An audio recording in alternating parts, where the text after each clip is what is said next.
साथ यहाँ उपस्थित पंजाब लोक कांग्रेस के हमारे अध्यक्ष कैप्टन अमरिंदर सिंह जी, हमारे संयुक्त अकाली दल ढींसा के कन्वीनर और अध्यक्ष श्री ढींसा जी, और हमारे बीजेपी के स्टेट के प्रेसिडेंट अश्विनी शर्मा जी, चुनाव के प्रभारी गजेंद्र सिंह शेखावत जी, भारत सरकार में मंत्री हरदीप पुरी जी, हमारे सोम प्रकाश जी और हमारे अनिल बलूनी जी, मीडिया के हमारे कन्वीनर। आज हम सब लोग यहाँ पर पंजाब के चुनाव के दृष्टि से जो एनडीए अलायंस हमारा हुआ है वह भारतीय जनता पार्टी, पंजाब लोक कांग्रेस और संयुक्त अकाली दल ढींसा, हम सब लोग मिलकर के पंजाब के विधानसभा का चुनाव लड़ रहे हैं। और ये एनडीए का अलायंस तो हम तीनों लोग मिलकर के लड़ रहे हैं। सीट शेयरिंग के बारे में जैसा अभी राजेंद्र जी ने बताया, एक लंबी प्रक्रिया के बाद और चर्चा के पश्चात हम लोग इस विचार के साथ सहमत हुए हैं। और वो मैं ब्रॉडली फिगर्स बता रहा हूँ, 2-3 ऊपर नीचे वो अलायंस और सीट्स को लेकर के तय होगा। लेकिन भारतीय जनता पार्टी 117 सीटों में 65 सीट्स भारतीय जनता पार्टी लड़ेगी। हमारे पंजाब लोक कांग्रेस कैप्टन अमरिंदर सिंह जी के नेतृत्व में 37 सीट्स लड़ेगी और 15 सीट्स संयुक्त अकाली दल ढींसा जी के नेतृत्व में लड़ा जाएगा। ये चुनाव, जैसा कि मैंने कहा कि this is the broad figure and एक दो ऊपर नीचे अकॉर्डिंग टू द सीट्स रहेगा। मित्रों, जहाँ तक चुनाव का सवाल है, ये एनडीए अलायंस इस चुनाव को बहुत ही सीरियसली और बहुत ही महत्वपूर्ण चुनाव है, इस दृष्टि से इसको लेते हैं। हमारे लिए पंजाब स्टेट एक बॉर्डर स्टेट है और बॉर्डर स्टेट के साथ साथ यह देश की सुरक्षा से जुड़ा हुआ देश है।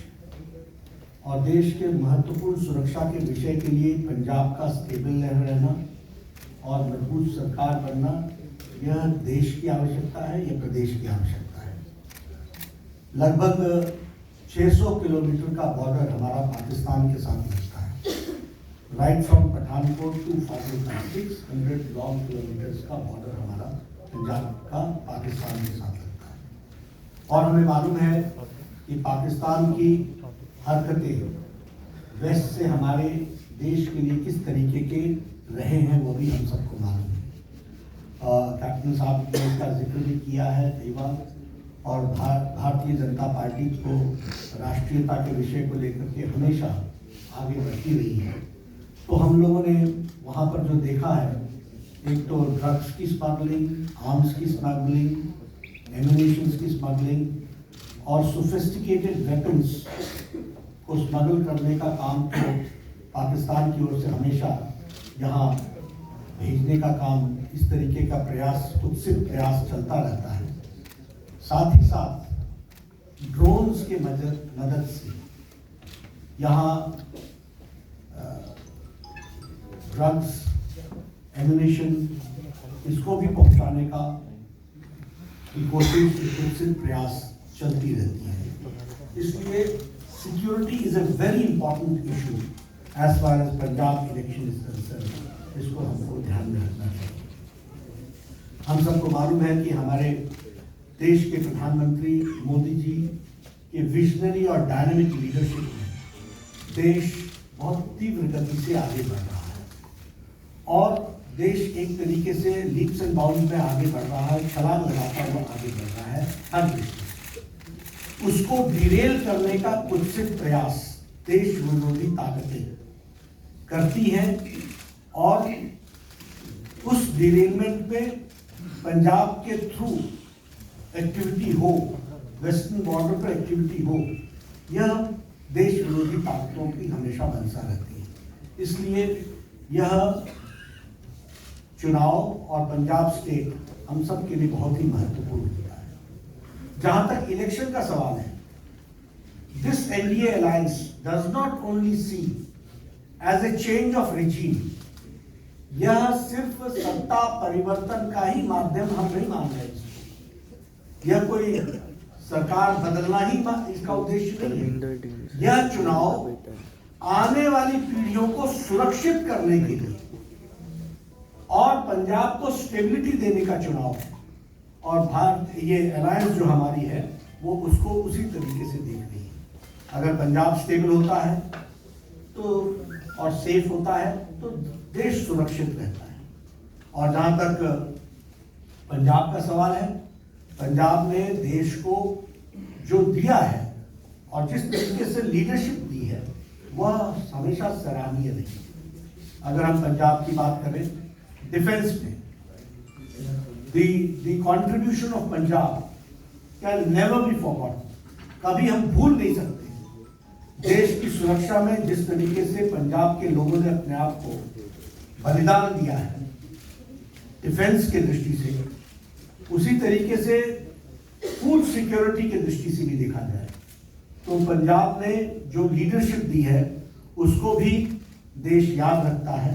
और उस फूड सिक्योरिटी ने देश को बहुत बड़ी ताकत दी है। पंजाब ने हमेशा हमारे आशाओं को पूरा किया है। It has always fulfilled the expectations of the people of the country। इसलिए Punjab has been a leader in its own way। और उन्होंने हम लोगों को दी है, हम लोगों को देश को एक दृष्टि से दृष्टि भी दी, दिशा भी दी है और ताकत भी प्रदान की है। इसको ध्यान रखना चाहिए। अगर हम सैक्रिफाइस की बात करें तो हम कभी भी गुरु गोविंद सिंह जी के बलिदान को नहीं भूल सकते, उनका योगदान को हम नहीं भूल सकते हैं। गुरु तेग बहादुर जी के बलिदान को हम नहीं भूल सकते हैं, जिनको हम हिंदी चादर के रूप में जानते हैं। उसी तरीके से अगर हम देखें तो जो शौर्य और बलिदान पंजाब का रहा है उसको सदा सदा भारत का इतिहास याद रखेगा। इसलिए वैलर और sacrifice of Punjab is always kept in high esteem and उसको हम पूरी इज्जत और पूरी याद करते हुए उसको हमेशा जो उन्होंने शहादत दी है, जो उन्होंने बलिदान दिया है, जो उन्होंने शौर्य दिखाया है, उसको देश हमेशा नमन करता है और याद करता है। पंजाब ने हम लोगों को सांस्कृतिक दृष्टि से भी नेतृत्व दिया है। पंजाब ने हम लोगों को राजनीतिक दृष्टि से भी नेतृत्व दिया है और पंजाब ने आर्थिक दृष्टि से भी हमको नेतृत्व दिया है। सेंट्रल स्टेज पर अगर देखा जाए तो आज़ादी की लड़ाई में लाला लाजपत राय का योगदान हो, फिर चाहे शहीद भगत सिंह का योगदान हो, कभी भी देश नहीं भूल सकता है और देश हमेशा याद रखेगा उस बलिदान को। इसको भी हमको ध्यान में रखना चाहिए। अगर हम बात करें बलिदान की दृष्टि से तो जब मैंने कहा कि शहीद भगत सिंह को हम याद रखते हैं तो उसी तरीके से मास्टर तारा सिंह जी के भी कॉन्ट्रीब्यूशन को हम नहीं भूल सकते हैं।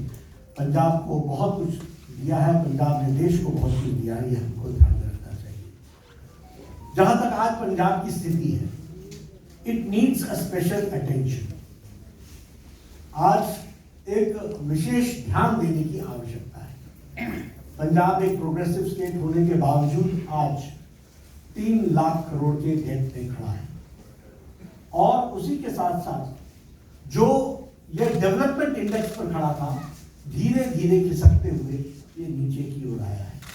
और इसीलिए इस स्टेट को आर्थिक दृष्टि से सफल बनाना और ठीक दृष्टि से आगे ले जाना, यह हम सब की जिम्मेवारी होती है। और एनडीए अलायंस का जो उद्देश्य रहेगा to bring back Punjab on track और उसको फिर से गति के साथ आगे बढ़ाने के लिए एक सिंसियर एफर्ट किया जाए। और इसके लिए सेंटर स्टेट रिलेशनशिप स्टेबिलिटी के लिए भी और सेफ्टी के लिए और सिक्योरिटी के लिए यह भी बहुत आवश्यक है। इसको हमको ध्यान में रखना चाहिए। प्रधानमंत्री नरेंद्र मोदी जी का पंजाब के प्रति एक विशेष लगाव, एक विशेष प्यार, एक विशेष प्रेम, a type of bonding with Punjab prime minister Modi ji का है, ये हम सब लोग जानते हैं। और फिर मैं ये कहने के लिए नहीं कह रहा, अभी आपने देखा होगा 26 तारीख को 26 दिसंबर को वीर बाल दिवस के रूप में मनाना और हमारे गुरु गोविंद सिंह जी के शहजादे बाबा जोरावर सिंह, शहजादे बाबा फतेह सिंह, उनकी शहादत को याद करते हुए 26 दिसंबर को वीर बाल दिवस के रूप में मनाना, यह बताता है कि पंजाब ने जो सैक्रिफाइस किया है उसको प्रधानमंत्री जी किस तरीके से देश के साथ, बाल दिवस के साथ उसको जोड़ करके देखते हैं, वो हम सबके ध्यान में आता है। जो काम मोदी जी ने सिख भाइयों के लिए किया है, it is a matter of pride for all of us, कि वो काम जो बड़े लंबे समय से लंबित थे, उन कामों को पूरा करने का काम मोदी जी ने किया है। And again I will narrate, अगर FCRA का प्रतिबंध हरमंदिर साहब से हटा है और आज FCRA के बाहर हम के प्रतिबंध न लगने के कारण जो फॉरेन कंट्रीब्यूशन हरमंदिर साहब को मिल सकता है, इसका भी फैसला प्रधानमंत्री मोदी जी ने लिया। उसी तरीके से लंगर पर GST टैक्स हटाना, यह एक बहुत बड़ा फैसला है और इस GST टैक्स के IGST टैक्स, GST टैक्स इसको हटाने का काम भी किया है। उसी तरीके से करतारपुर कॉरिडोर साहब, हम सब लोग जानते हैं, कैप्टन साहब जानते हैं, दीक्षा जी जानते हैं, लंबे समय से ये डिमांड चली आ रही थी कि करतारपुर साहिब कॉरिडोर बने और डेरा बाबा नानक गुरदासपुर से और कॉरिडोर की दृष्टि से वहाँ हम चाह सके इसकी योजना बने। 120 करोड़ रुपीस खर्च करके इस काम को भी किया गया। उसी तरीके से सुल्तानपुर लोधी रेलवे स्टेशन को मॉडर्नाइज किया गया, स्पेशल ट्रेन चलाई गई। सिख के दृष्टि से जो हमारे इंटरफेथ स्टडीज है उसको भी बढ़ावा दिया गया है और national institute for interfaith studies, इसका भी एक चेयर गुरु नानक देव यूनिवर्सिटी में एस्टैब्लिश की गई ताकि उस पर रिसर्च हो सके, ज़्यादा से ज़्यादा लोग इसके साथ जुड़ सके। उसी तरीके से ये जो हमारा प्रकाश पर्व था, गुरु गोविंद सिंह जी का 350वां प्रकाश पर्व, वह भी बड़े धूमधाम से प्रधानमंत्री मोदी जी के नेतृत्व में मनाया गया और जामनगर में 750 बेडेड हॉस्पिटल भी देश को डेडिकेट हुआ है, यह भी हम जानते हैं। उसी तरीके से फिर चाहे वो जलियांवाला बाग के जीर्णोद्धार का विषय हो और उसको मॉडर्नाइज करके उसमें लाइट एंड साउंड प्रोग्राम को करने की बात हो, वहाँ से लेकर के ये जो हमारे सिख भाइयों को लंबे समय तक ब्लैकलिस्ट किया हुआ था, उनको ब्लैकलिस्ट से भी उसको ब्लैकलिस्ट से हटाना, यह काम भी एक लंबे समय से ये डिमांड चली आ रही थी, इसको भी पूरा किया है। तो प्रधानमंत्री मोदी जी ने इसको पूरा किया है।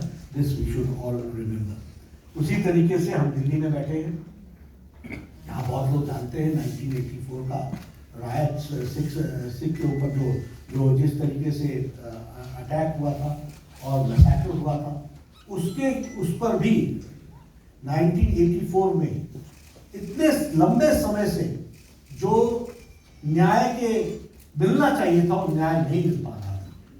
प्रधानमंत्री मोदी जी ने SIT बैठा करके और जो हमारे विक्टिम्स थे उनको उनके आंसू पोंछने का काम किया और जो दंदना करके दिल्ली में घूम रहे थे, आज वो तिहाड़ जेल में हैं, उनको अंदर डालने का भी काम किया है। तो वो प्रधानमंत्री मोदी जी ने किया है, ये हम सबको समझना चाहिए।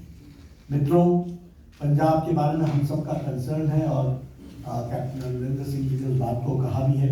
बॉर्डर स्टेट है, सिक्योरिटी का इशू है और जिस तरीके से लोग सिक्योरिटी के इश्यूज के साथ खिलवाड़ करते हैं उसको हम डिनाउंस भी करते हैं और देश को सिक्योर करने के लिए पंजाब स्टेबल रहे, सेफ रहे, इसकी आवश्यकता है। हम यह भी जानते हैं कि माफिया राज ने एक तरीके से माफिया ने पंजाब को कई दृष्टि से खोखला किया। आज land mafia, sand mafia, drug mafia, ये सब लोग वहाँ पर एक तरीके से पंजाब को अंदर से खोखला करने का काम कर रहे हैं और इसलिए हम ये अलायंस, ये कमिटमेंट के साथ आगे बढ़ता है कि हम इस माफिया राज को समाप्त करेंगे, ड्रग माफिया को नष्ट नाबूद करेंगे, लैंड माफिया, खनन माफिया, सैंड माफिया, ये जितने माफियाज हैं इनको हम बुक्स में लाएंगे और इनके खिलाफ एक्शन लेंगे, यह भी हम विश्वास दिलाते हैं।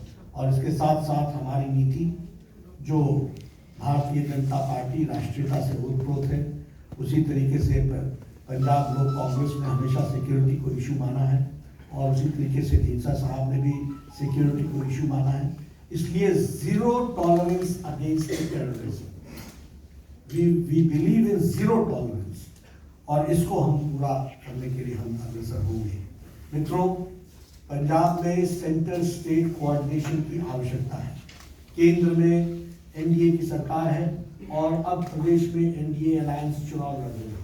प्रदेश में भी हमारी सरकार बने, यह हम अपील भी करते हैं और इस अपील के साथ हम जनता के बीच में जाते हैं। डबल इंजन की सरकार की आवश्यकता पंजाब को है और डबल इंजन की सरकार को हमको वहां पर लाना है। इस काम को पूरा करने के लिए हम सब लोग एनडीए के अलायंस में चुनाव लड़ रहे हैं। आप लोगों के साथ हमारी बार बार मुलाकात होगी। मैंने आपके सामने चुनाव में जाने की भूमिका उसके बारे में भी कुछ इंगित किया है और चुनाव में हमारा अलायंस के नंबर के बारे में भी आपको हमने चर्चा की है।